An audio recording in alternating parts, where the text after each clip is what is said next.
All right, welcome folks. Mil-Spec Opsmonkey here. Hey, listen, it's going to be your Monday SITREP. It is 11 a.m. Central Time coming to you from the great state of Texas. It is August 8th, 2022. And so without further ado, let's hop on over to the board.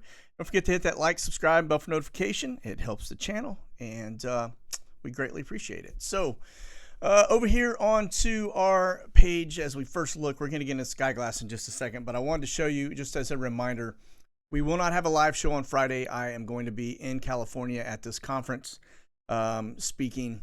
If you want to get tickets to it still, you can do so very easily. I did put the link in the description, and it's actually in the chat as well.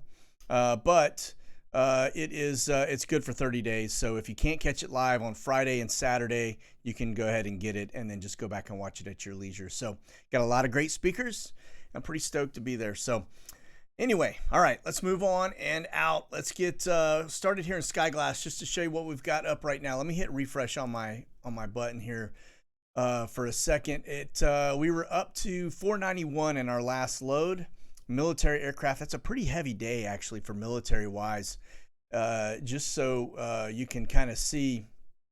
Currently, it's still loading, so we'll give it just a second. It's thinking it through. A lot of techs too, man. That's a lot of trainers. Almost 100 trainers up. Actually over 100 if you count the T-38s right here. Plus, the Tex 2's running in at 138 of them. So today is a big training day. And NAs are about 83. That's going to be the brunt of what you have up today. And that's probably why the number is higher than usual. All right, looks like it settled in about 326. Like I said, 491 was our previous load, and that was about an hour ago. So it's fluctuating a little bit. But anyway, let's hop on over here real fast. We're going to take a look at our watch list. Started out just to show you what was going on. This was about an hour ago. Still got that Zulu 82 up running routes over at Yuma, Arizona. We got a couple commercial birds out here on the West Coast. Looks like a little, I don't know who that is actually. I have to look closer at it. I think that's Phoenix Air. And then let's see. We've got N721AL. That's going to be your DOJ bird. You guys may remember that. That's a little Go team coming out of Washington, D.C., headed westbound. And then we'll get over here to Score 69. They were probably running some routes up there off the East Coast. As always, you can see the flurry of P8s coming out. And then we have an E6 airborne. And then there is a 757-200. That's one of your blue and whites. So you got a dignitary headed across the drink into Europe. Notice the call sign, MC 2574. I think that stands for Marine Corps. So it's probably one of our staff birds headed over there, Joint Chiefs or somebody.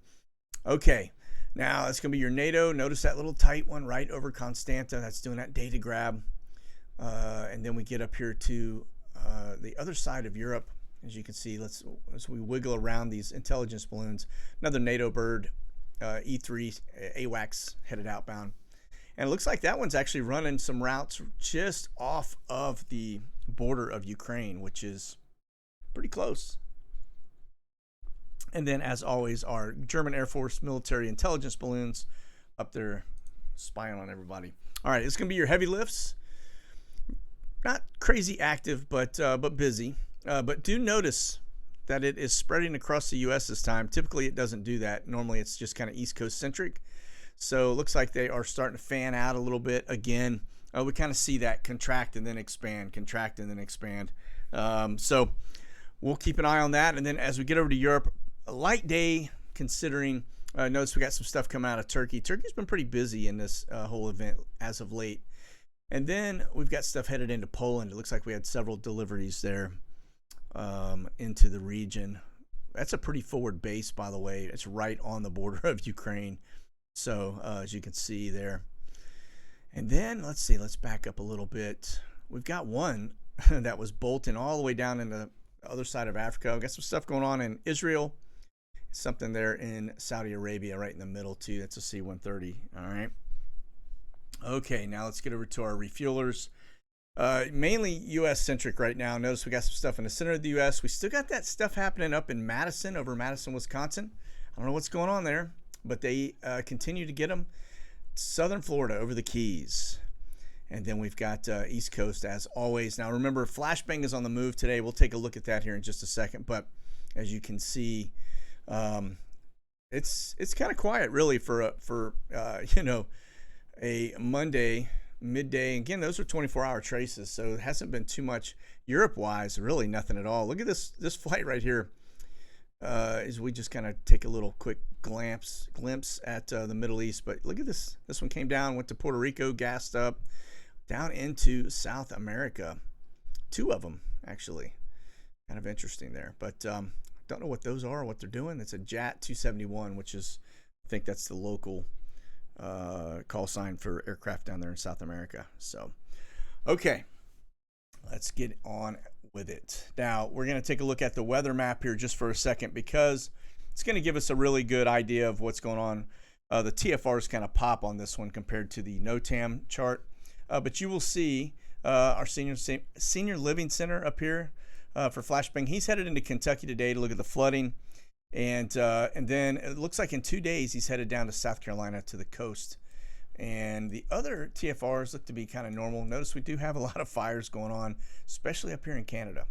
Pretty wild and crazy. Hopefully we'll get some rain coming through. I think we do see some in the forecast. As you can see, that's a low level pushing through right there. That should usually give us a little dry line and some rain. So we'll see what happens. All right, back up from that. Let's get over here to our other stuff. Now, the celebs and the billionaires, they are butthurt level bravo today because they want people to stop tracking them on their flights. They're saying that it's a carbon footprint thing. I'll be honest with you, nobody really gives a hoot about these people and what they do. I mean, if you look at the big picture from a commercial standpoint, from a carbon footprint, if you really wanted to care about it, which I really don't, but check this out. I mean, that's how many planes are up every single day. So when you start cherry picking for celebs and their one-off flights here and there, it's what a waste. Anyway, but they're whining. They want to take down all of the aircraft trackers because people can track them. Now, the smart ones have stuff in aid. Like I said before, Skyglass has the ability to look at people that are in aid, whereas other apps do not. That's because it's crowdsourced, right? Because people like myself have antennas over their on their house, and when an aircraft flies over, it captures it and it feeds into the network. Other apps like FlightAware and the other commercial grade flight trackers, they can't do that because they are mandated by the FAA to not show those things. So that's why you always see them either blocked or NA or just no information, right? So anyway, this will probably not go anywhere, but I just want to put that out there. It looks like they are definitely whining about it. So, all right, now I was going to show you the volcanic activity because, we're going to get into some climate change discussion here and forced climate change, that is. But anyway, but there weren't any volcanoes showing. So today we're just going to look at the flights. Notice this Forte 10 is out running routes across the Black Sea. Same path it beats down every single time. Now remember, that is a Northrop Grumman RQ-4B Global Hawk. That bad dude is looking range-wise. Let's see. Let me check the altitude on it. 54,000 feet. He's pretty up there. It's a little higher than commercial traffic. But his range he's looking all the way up into here and down into here. Probably Ankara all the way up to Odessa if I had to guess, just on the range this guy has. Okay. All right, so let's talk about this forced climate change. Now remember, if you get into the Great Reset, we're going to go look at their little graphic again. Right there, dead center, green diamond, and the other green diamonds. Notice what it says: climate action failure. And then up here at the top, extreme weather, human-made environmental disasters, and they're just kind of telling you what they're up to, right? But we know what the climate change is. We know what the actions are, the failures. It's these guys manipulating stuff. They're modifying the weather, and they're basically putting the squeeze on us, right? This is controlled chaos to the point where, they just slowly are letting the air out of the balloon over time, and they're just targeting certain areas, and everybody is just feeling it because we're so thinned out on our supply chain, on our crops, and everything else going, right? So here's one for you. Major flash flooding hits Death Valley after nearly a year's worth of rain in a couple of hours. That is absolutely insane to think about that. A year's worth of rain in a couple of hours. So that's Death Valley. We get over here to this other one here. Notice that the Rhine River, that's going to be in Europe, okay, in Germany, is dropping to record lows, restricting shipping, and exacerbating a European energy crisis. Again, this is all weather manipulation. These guys are drying everything out. You can't float your stuff down the rivers anymore. You're gonna have to go by some other mechanism to get your stuff out, which is a pretty big impact. All right, and then here's another one, right? Drying everything up. Situation is really precarious. World's largest rice exporter faces output decline amid the heat wave. This is India, and remember, this is the same place that we go back a year. They had the locusts that were just tearing everything up, and so that in Africa, across the Middle East, they had drones and drones of locusts that were just tearing apart crops left, right, and center. Now they've got the drought. Like I said, this is actually predicted by Zero Hedge in an earlier article. But yeah, here you go, man, putting the squeeze on us. All right, and then here's one for you. Revolution has begun as 75,000 Brits say they're going to stop paying their power bills amid inflation storm. Yeah, they get fed up. They just, that's it. We're done. We're not paying anything else. Let's see where this goes, but this ought to be pretty interesting. 75,000 people is a lot. It's a lot of people, and it'll probably grow. All right. Now we're talking weather manipulation, modification. Just to show you the fleet of NASA Airborne Science Program aircraft that are out there. Notice we do have one out here in the Asian Pacific right over my head here. Got one off the coast of Africa. Got one out here in Hawaii. Nothing's flying. Everything is on the ground as we speak. But next time we check in, you never know. They could be airborne doing something. But we'll keep our eye on them. Looks like we got a couple birds out in Bermuda as well. All right. And then this is the NOAA. They do have an aircraft airborne right now. It's not showing down here on their flight board. We can click on it. And that's going to be 67. I actually had already pulled that one. But you'll see it's coming out of Casper, Wyoming into Billings, Montana. Now we're going to take a look. I want to show you why this is important, because as we start to look at that state, we look at the weather modification that has taken shape over the last 180 days. This spot across North Dakota in the corners, you're going to see a little bit of history on the track there, okay? And then here's another one we were looking at 2 days ago. It had just started its flight when we were doing our SITREP, and it is now since landed, obviously, but you can see it zigzagging right along that coastline, doing something out there. No telling what, probably doing a little cloud seeding or something. But okay, so let's talk about this for a second. Weather modification. Let's go over here to this video, and this is going to be 180 days worth of capture. Now, just to show you, Texas is a hot mess.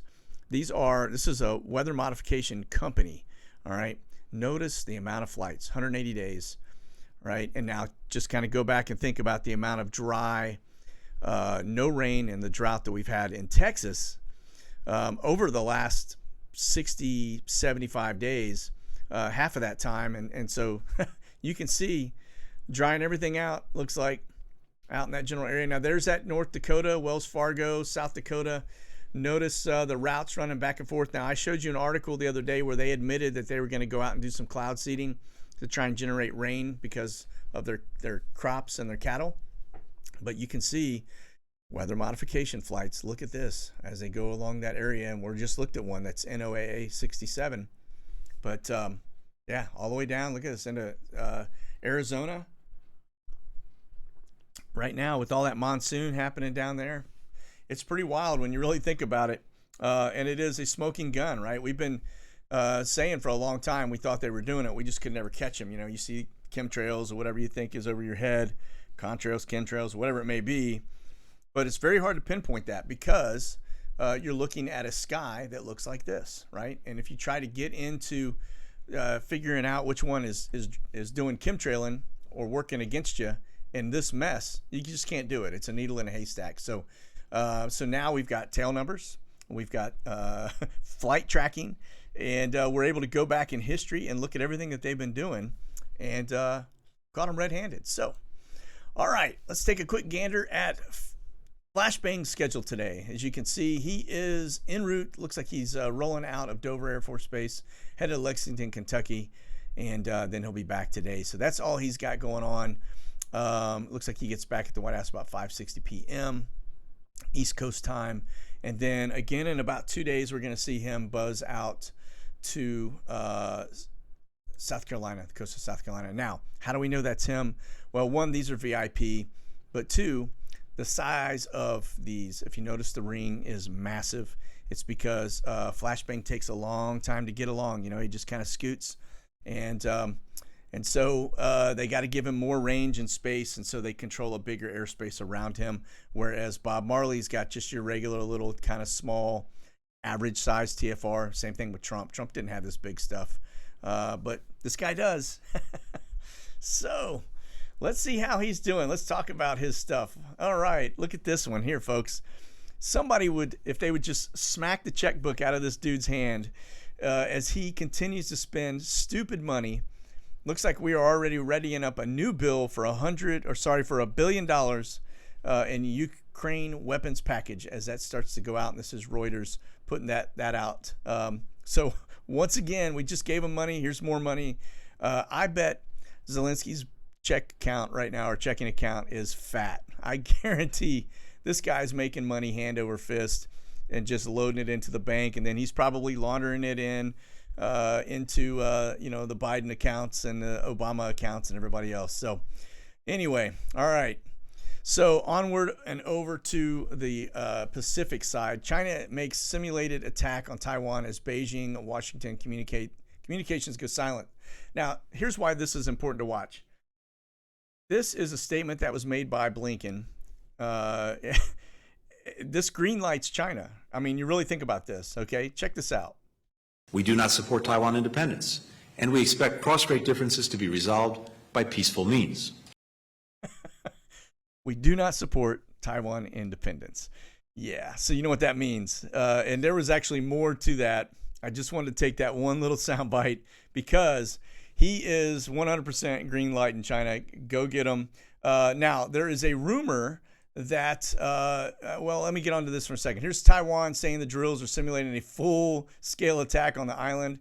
Yeah, no joke, man. They're about to come and take it. I'm telling you, I thought for a little while there that maybe China was waiting for Russia to make a move so that we were El Occupido on that side of the house, and they were going to go hot when that took place. But with Blinken and Biden and everybody basically saying, hey, Taiwan, you're on your own, that is probably a leverage to get Taiwan to act onto something and say, hey, if you want us to support you, you're going to have to provide X, Y, Z to us. We're probably blackmailing them, honestly, into doing something. Now, I will show you an article, or actually, you know what? I don't think I pulled that article. Nonetheless, there is a Zero Hedge article that actually talks about the fact that Pelosi's visit was highly suspect relative to the superconductor chips. And they think that she went over there to offer Taiwan to come and set up shop here in the United States to ensure that we don't lose that capability when China takes over Taiwan. And so I guess she needed to make that pitch in person. But I would imagine that came with a whole bunch of strings. Hey, listen, we'll let you set up shop in the U.S. You keep us going. And in return, we'll provide, Big Brother watch over your area to make sure China doesn't invade you. That's probably what happened there. Okay. So let's move on over here to the NOTAMs. As you will see, the box area over Black Sea, still pretty tight. We still got this big bubble right here. We've been doing a lot of, we're watching a lot of Russian flights going to Sochi. And so I imagine that's why this TFR is kind of around. That's a very large TFR, but it's kind of a war zone. So that's probably why. But you can see, I mean, there is just a ton of stuff going on. Again, these are continued exercises up here in northern England, up off the coast of Scotland in the North Sea. And then you get over here, even into Asia and everything else. It is very, very busy, very busy. Now, this looks like we got a rocket launch test here. Airspace reservation activation today and tomorrow. Pacific Dragon, don't know what that is. So maybe they're out doing some war games out in this general area. Yeah, more than likely they're probably just doing some war games and not rocket launch. Typically the rocket launches are a long, more of a long one like this.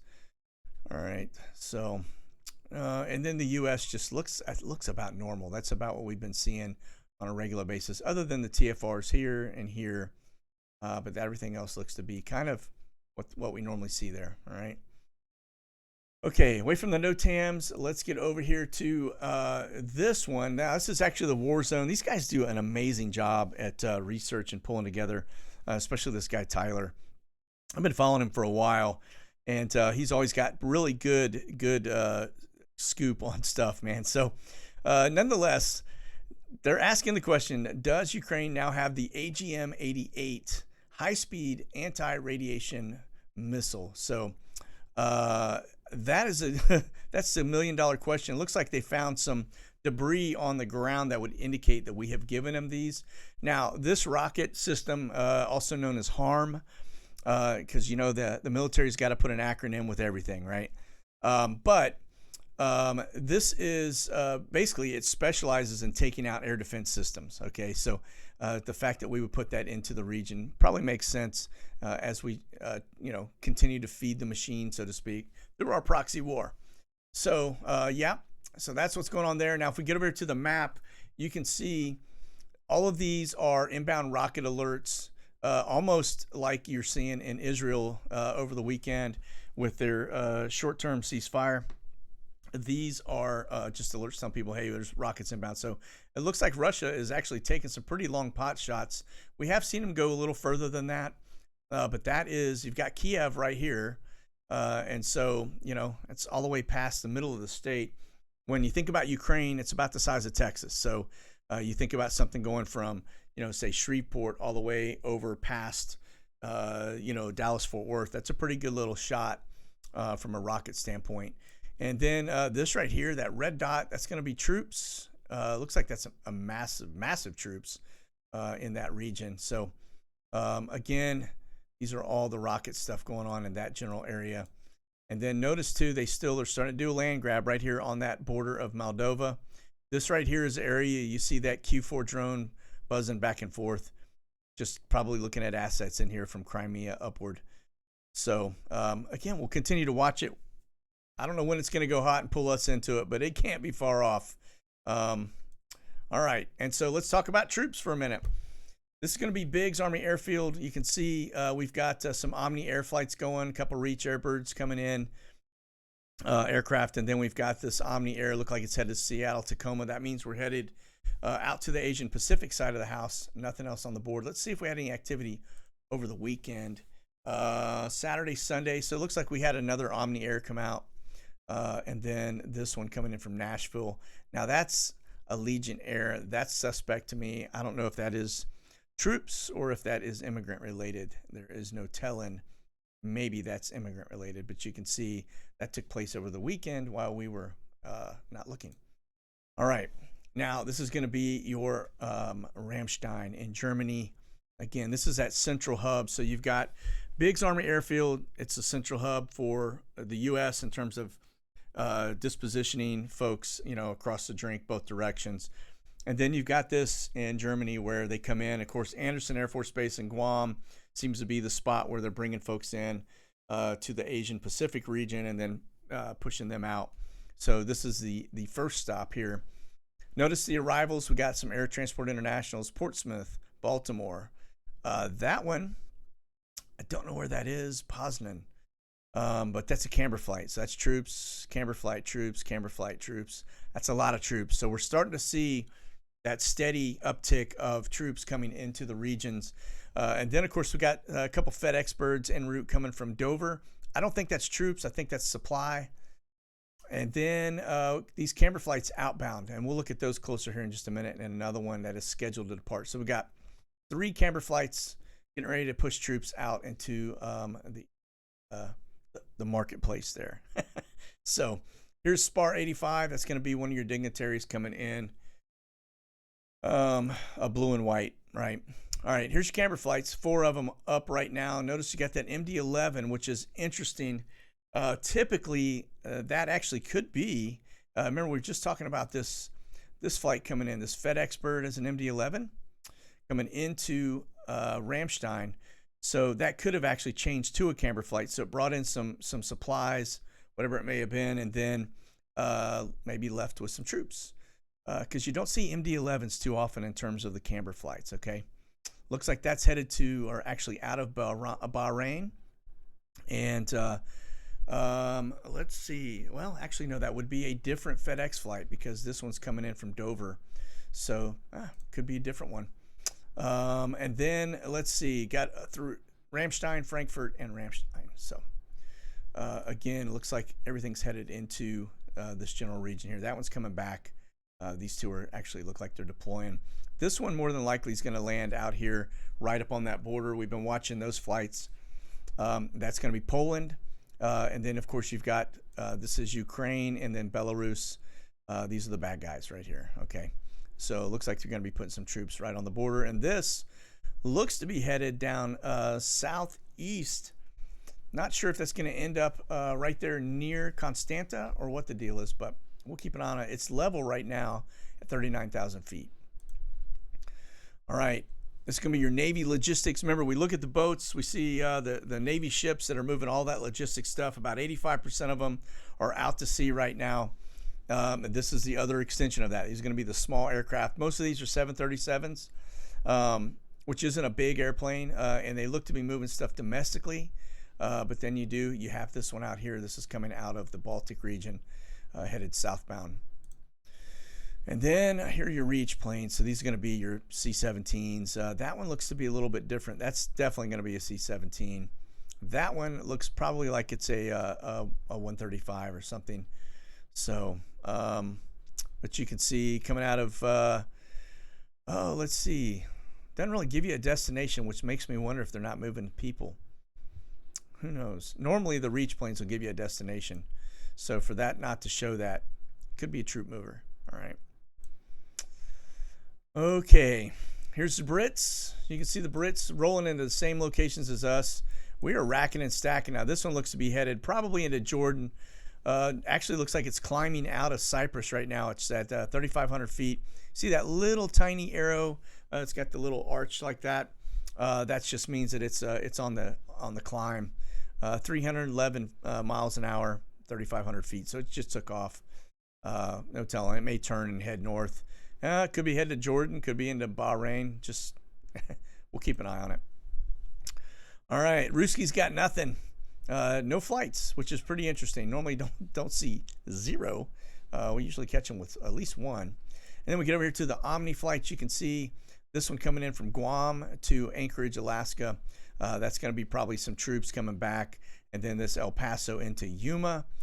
That is probably more than likely immigrant related. All right. El Paso to Yuma, because that's Yuma International. That's not the proving ground. Yuma military base, Marine base. Okay, here are your immigrant flights for today. Now notice a lot of stuff headed south of the border, and then notice these two headed up here into Greensboro Triad Airport. Imagine that. Let me make sure that is where those are headed. I think it is. I'll click on one just to double check. Concord, North Carolina. There you go. Okay. Pretty close. It's in the region. But nonetheless, coming out of Houston over to there. So that is more than likely going to be, that's definitely going to be immigrant related. Now, again, I sent a request over to Homeland Security, Border Patrol, and they have said squat back to me about what these flights are. So if these flights, let's just be real here. If these flights weren't really anything, they would respond to me, right? The fact that they're not responding to me tells me that they're up to something, okay?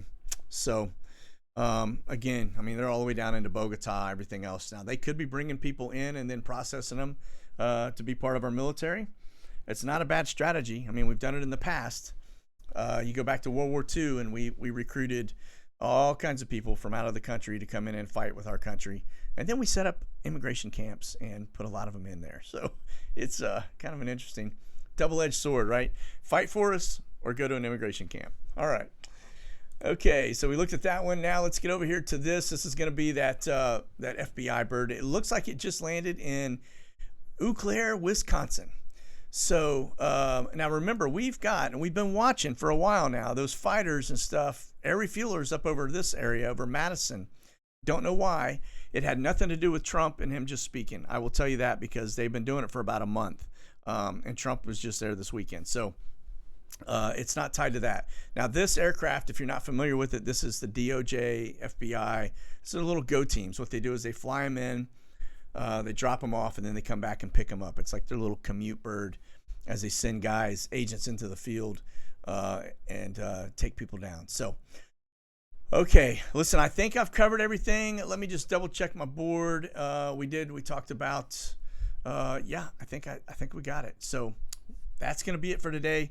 Remember, no Q&A for today. I'll see you guys on Wednesday, and then there's nothing on Friday. So that's going to do it for today. You guys be safe out there. Keep that powder dry.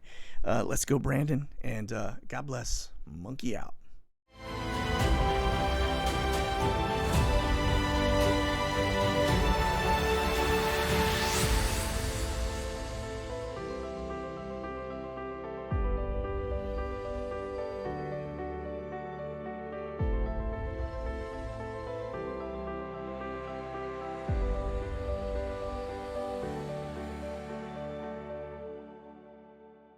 Check out the latest gear and products at monkeyworxus.com.